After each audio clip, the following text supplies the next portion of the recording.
जय राम जी की। श्री वाल्मीकि रामायण अरण्यकांड 40वां सर्ग। रावण का मारीच को फटकारना और सीता हरण के कार्य में सहायता करने का आदेश देना।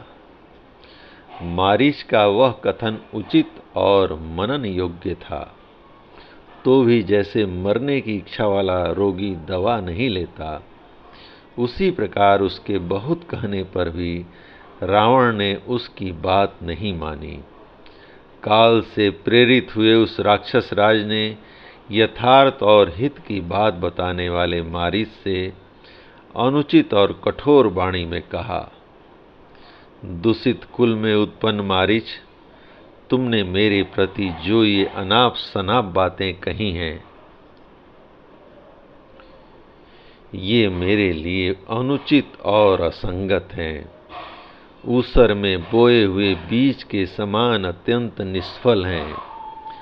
तुम्हारे इन वचनों द्वारा मूर्ख, पापाचारी और विशेषतः मनुष्य राम के साथ युद्ध करने अथवा उसकी स्त्री का अपहरण करने के निश्चय से मुझे विचलित नहीं किया जा सकता।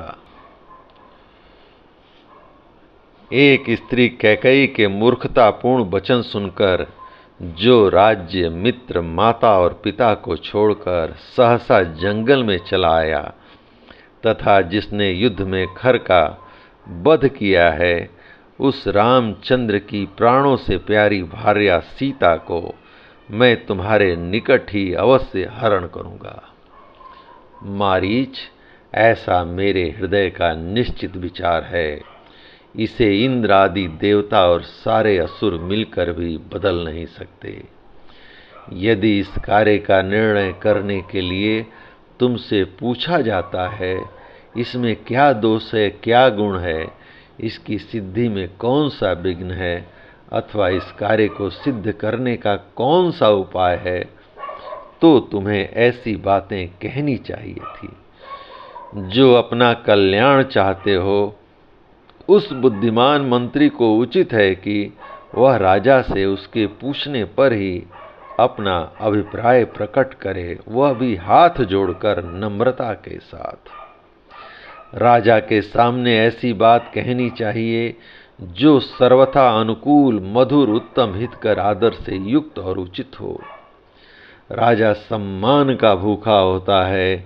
उसकी बात का खंडन करके आक्षेपपूर्ण भाषा में यदि हितकर वचन भी कहा जाए, तो उस अपमानपूर्ण वचन का वह कभी अभिनंदन नहीं कर सकता। निशाचर, अमित तेजस्वी, महामनस्वी राजा अग्नि, इंद्र, सोम, यम और वरुण, इन 5 देवताओं के स्वरूप को धारण किए रहता है। इसलिए वे अपने में इन 5 के गुण, प्रताप, पराक्रम, सौम्य भाव, दंड और प्रसन्नता भी धारण करते हैं। अतः सभी अवस्थाओं में सदा राजाओं का सम्मान और पूजन करना ही चाहिए। तुम तो अपने धर्म को न जानकर केवल मोह के वशीभूत हो रहे हो। मैं तुम्हारा अभ्यागत अतिथि हूँ, तो भी तुम दुष्टतापूर्ण मुझसे ऐसी कठोर बातें कह रहे हो। राक्षस, मैं तुमसे अपने कर्तव्य के गुण दोष नहीं पूछता हूँ और न यही जानना चाहता हूं कि मेरे लिए क्या उचित है। अमित पराक्रमी मारीच, मैंने तो तुमसे इतना ही कहा था कि इस कार्य में तुम्हें मेरी सहायता करनी चाहिए।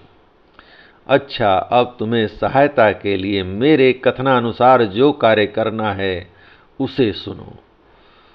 तुम सुवर्णमय चर्म से युक्त चितकबरे रंग के मृग हो जाओ। तुम्हारे सारे अंग में चांदी की सी सफेद बूंदें रहनी चाहिए। ऐसा रूप धारण करके तुम राम के आश्रम में सीता के सामने विचरो। एक बार विदेह कुमारी को लुभाकर जहां तुम्हारी इच्छा हो उधर ही चले जाओ। तुम मायामय कांचन मृग को देखकर मिथिलेश कुमारी सीता को बड़ा आश्चर्य होगा और वह शीघ्र ही राम से कहेगी कि आप इसे पकड़ कर लाइए। जब राम तुम्हें पकड़ने के लिए आश्रम से दूर चले जाएं, तो तुम भी दूर तक जाकर श्री राम की बोली के अनुरूप ही ठीक उन्हीं के स्वर में हा सीते हा लक्ष्मण कहकर पुकारना। तुम्हारी उस पुकार को सुनकर सीता की प्रेरणा से सुमित्रा कुमार लक्ष्मण भी स्नेह बस घबराए हुए अपने भाई के ही मार्ग का अनुसरण करेंगे। इस प्रकार राम और लक्ष्मण दोनों के आश्रम से दूर निकल जाने पर मैं सुखपूर्वक सीता को हर लाऊंगा, ठीक उसी तरह जैसे इंद्र सची को घर लाए थे। उत्तम व्रत का पालन करने वाले राक्षस मारीच, इस प्रकार इस कार्य को संपन्न करके जहां तुम्हारी इच्छा हो वहां चले जाना। मैं इसके लिए तुम्हें अपना आधा राज्य दे दूंगा। सौम्य, अब इस कार्य की सिद्धि के लिए प्रस्थान करो, तुम्हारा मार्ग मंगलमय हो। मैं रथ पर बैठकर दंडक वन तक तुम्हारे पीछे पीछे चलूंगा। राम को धोखा देकर बिना युद्ध किए ही सीता को अपने हाथ में कृत करके कृतार्थ हो तुम्हारे साथ ही लंका को लौट चलूंगा। मारीच, यदि तुम इनकार करोगे तो तुम्हें अभी मार डालूंगा। मेरा यह कार्य तुम्हें अवश्य करना पड़ेगा। मैं बलपूर्वक प्रयोग करके भी तुमसे यह काम कराऊंगा। राजा के प्रतिकूल चलने वाला पुरुष कभी सुखी नहीं होता। राम के सामने जाने पर तुम्हारे प्राण जाने का संदेह मात्र है, परंतु मेरे साथ विरोध करने पर तो आज ही तुम्हारी मृत्यु निश्चित है।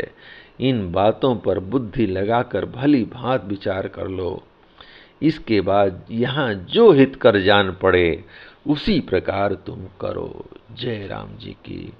इस प्रकार श्री वाल्मीकि निर्मित आर्ष रामायण आदि काव्य के अरण्यकांड का 40वां सर्ग प्रभु श्री राम की कृपा से पूर्ण हुआ।